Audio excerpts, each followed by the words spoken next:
The mahogany conference table in my uncle's law office had been set up like a corporate tribunal. I walked into the sterile room to find my entire family arranged in what could only be described as an intervention formation. Uncle Marcus sat at the head like a judge, my parents flanked him like prosecutors, and my cousins served as the jury. I'm Isabella Torres, though my family had taken to referring to me as our niece who's having some struggles at their social gatherings. At 28, I was apparently the family disappointment for choosing to build a tech company instead of following their traditional path into law, medicine, or finance. Isabella, thank you for coming, Uncle Marcus said, gesturing to the single chair facing the assembled group. His corner office overlooked downtown, all glass and steel, a monument to the success he'd built with Torres and Associates, the family law firm. I settled into the chair, noting how they'd positioned me like a defendant facing judgment. My phone sat face up on the table beside me, volume turned up as always for business calls. In 3 hours I had a board meeting with my investors. In 6 hours the biggest announcement of my career would go live. But they saw my casual clothes and assumed crisis. We asked you here because we're concerned, my mother Elena began, her perfectly manicured hands folded like she was delivering bad news. About your startup, about your future, about these risky decisions you've been making. My father Carlos nodded gravely from his seat. Mija, we've been patient. We understood you needed to explore this tech phase. But it's time to face reality. Tech phase.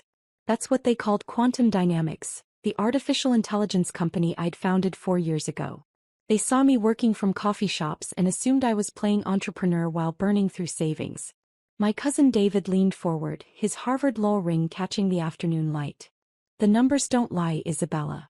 Small tech startups have a 90% failure rate. It's not personal, it's just statistics. And the market is saturated, added my cousin Maria, fresh from her MBA program. AI companies are a dime a dozen now. Without serious backing or connections, it's almost impossible to break through. If only they knew that quantum dynamics had quietly revolutionized machine learning for 3 of the world's largest tech corporations. But they heard artificial intelligence and thought I was building chatbots in my apartment. Uncle Marcus stood up, assuming his courtroom stance. We've arranged this meeting because tough love is sometimes necessary. Your startup is clearly failing and it's time to cut your losses. The irony would have been funny if it weren't so painful. The family that prided itself on logic and evidence had never bothered to research what I actually did. They saw me decline their job offers and assumed desperation. I've spoken to Judge Harrison about a clerk position, Uncle Marcus continued. It's entry-level, but it's a foot in the door. Real legal experience with real prospects. My Aunt Carmen nodded enthusiastically. And my hospital always needs administrators. Healthcare is stable, Isabella. It's not like these risky tech ventures. My phone lay silent on the table, but I knew in exactly 17 minutes, my life would change forever. The Forbes announcement was scheduled for 3:47 p.m. Pacific Time, and the advanced copy was already sitting in journalists' inboxes worldwide. We're here because your startup is clearly failing, Uncle Marcus declared with the finality of a court verdict. Time for tough love. Time to accept that not everyone is cut out for entrepreneurship. My parents exchanged meaningful looks. Mom dabbed at her eyes with a tissue she'd apparently prepared in advance. We've discussed this as a family, Dad said softly. We're prepared to help you transition back to a more stable career path. Cover your apartment for a few months while you get back on your feet. Back on my feet. I bit back a smile, thinking about the $847 million in venture funding sitting in Quantum Dynamics accounts, or the acquisition offers I'd been declining for the past 6 months. The tech bubble is bursting, David added helpfully. Anyone with sense is getting out now before it gets worse. Maria pulled out her tablet, displaying charts and graphs. I did a market analysis. AI startups are dropping like flies. The smart money is moving to traditional sectors. They'd done a market analysis of an industry they didn't understand, looking for a company they'd never properly researched, reaching conclusions that would be hilarious if they weren't so wrong. Isabella, Uncle Marcus said, sitting back down and leaning forward with practiced sincerity. We love you. That's why we're doing this. Sometimes family has to step in when someone can't see their situation clearly. My phone rang. The sharp tone cut through the intervention like a knife.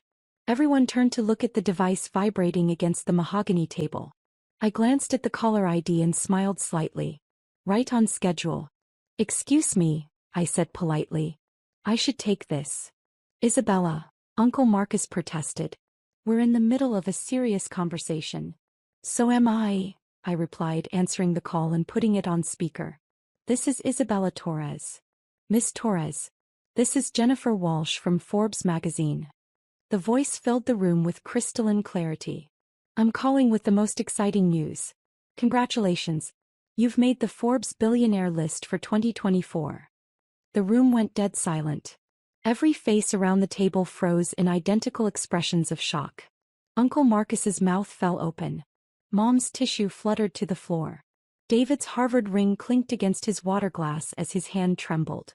Based on our independent valuation of quantum dynamics and your personal holdings, Jennifer continued, oblivious to the drama she was causing, we've assessed your net worth at $3.2 billion, making you the youngest Latina billionaire in American history. I watched my family's faces cycle through confusion, disbelief, and slowly dawning comprehension. The story goes live in 15 minutes, Jennifer added. We've already received calls from 3 major networks requesting interviews. Your assistant said to coordinate through you directly. Thank you, Jennifer, I said calmly. I'll have my PR team send over the official photos and background materials within the hour. Wonderful. Miss Torres? Our readers are particularly excited about the exclusive on your AI breakthrough. The applications for autonomous vehicles alone could reshape entire industries. The technology speaks for itself, I replied, watching Uncle Marcus grip his desk as if the world had tilted. I appreciate Forbes recognizing the potential. Of course. We'll speak soon about the cover story feature. Congratulations again, Ms. Torres. This is extraordinary. I ended the call and looked around the table at their stunned faces. Sorry about that, I said conversationally. You were saying something about my failing startup? Uncle Marcus opened and closed his mouth several times before managing to speak. Billionaire list?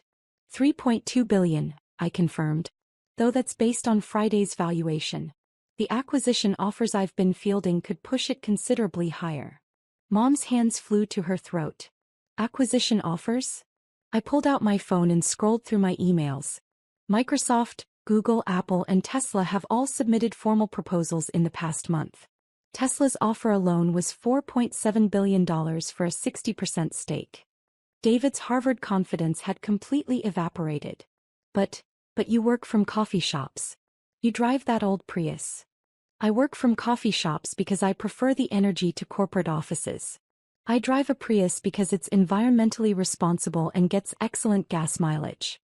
I stood up, straightening my jeans and hoodie. I also happen to own the building that houses 3 of those coffee shops, plus a portfolio of renewable energy investments worth approximately $400 million. The silence stretched on until Maria found her voice. The market analysis. I said AI startups were failing. Some are, I agreed. The ones built on hype without substance. But quantum dynamics holds 47 patents on machine learning algorithms that will power the next generation of autonomous systems. Our technology doesn't just predict market trends, it creates them.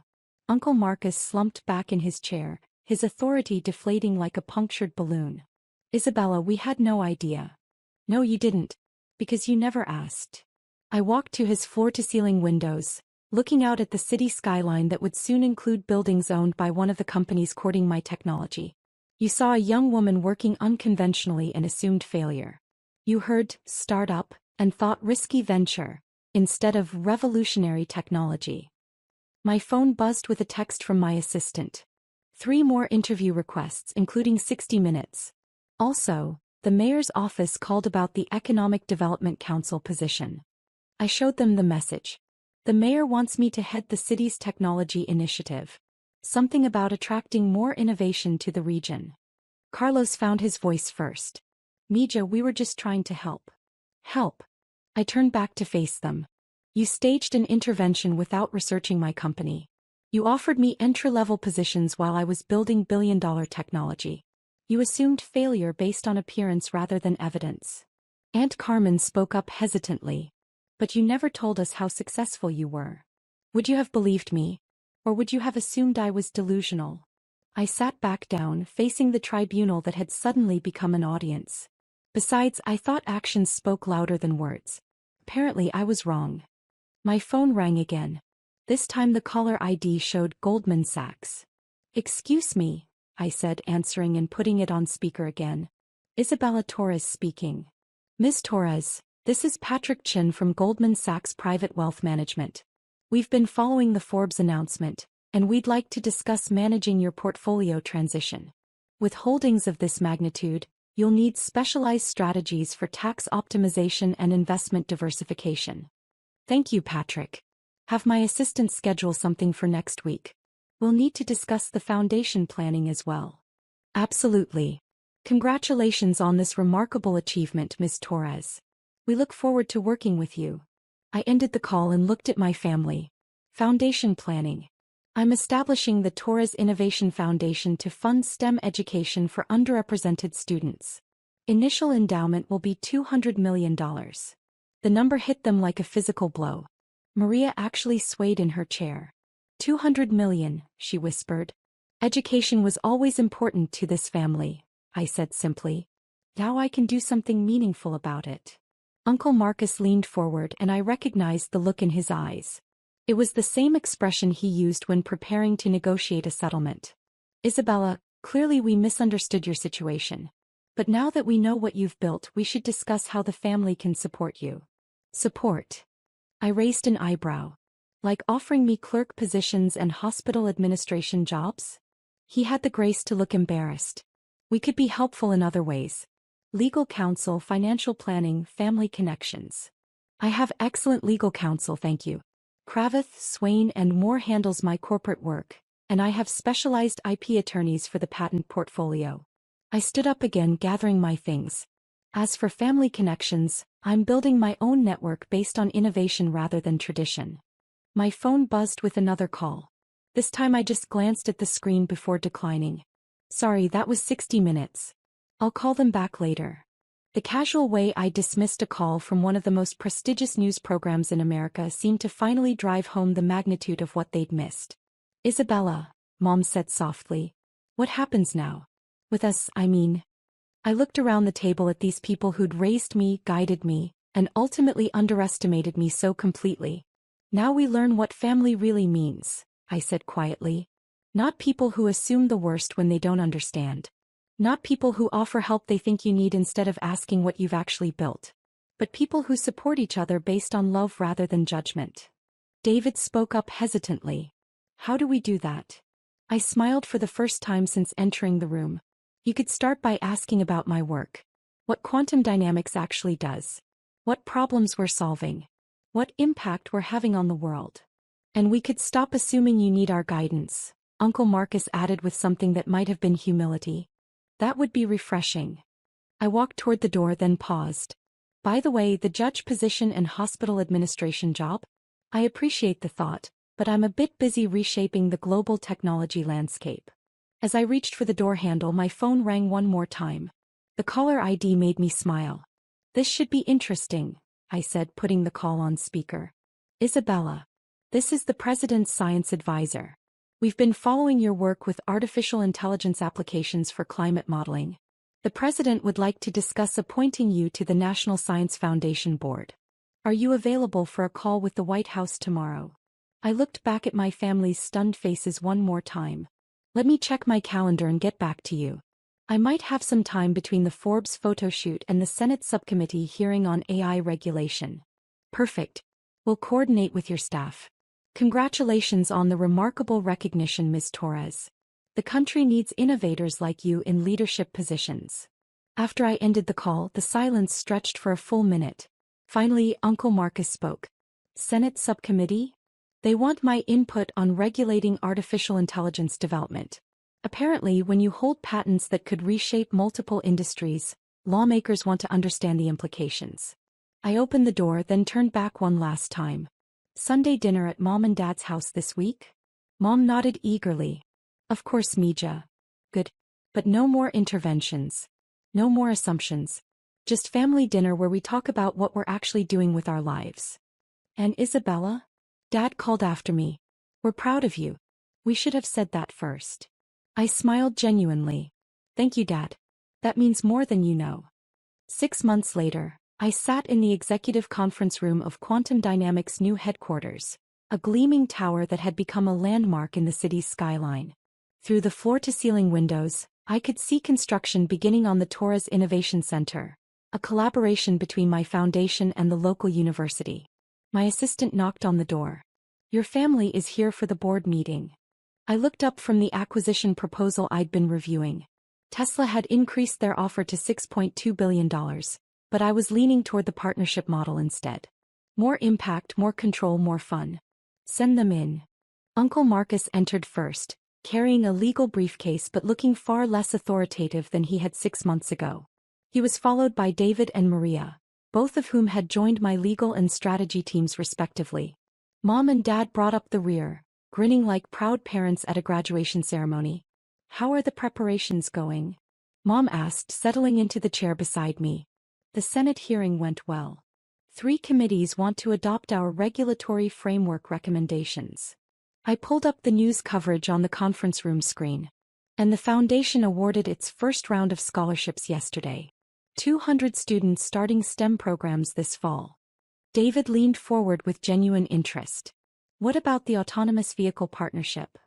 Signed this morning. Tesla, Ford, and Toyota are licensing our core algorithms.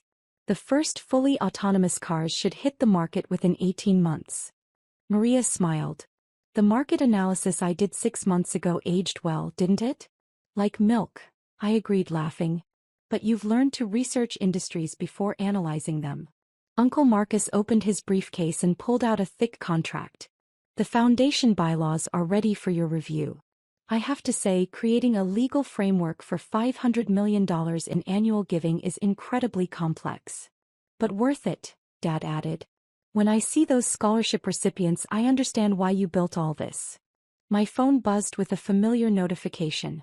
Another Forbes alert, this time about the 40 under 40 list I'd apparently made as well. I showed them the screen. Number 1, Mom read proudly. Our daughter, number 1 on the Forbes 40 under 40. Our niece, Uncle Marcus corrected with a smile. The one who was clearly failing 6 months ago. I stood up, walking to the window that offered a panoramic view of the city I was helping to transform. You know what I learned from that intervention? What? Maria asked. That sometimes the best business strategy is letting people underestimate you. It gives you space to work without interference. I turned back to face them.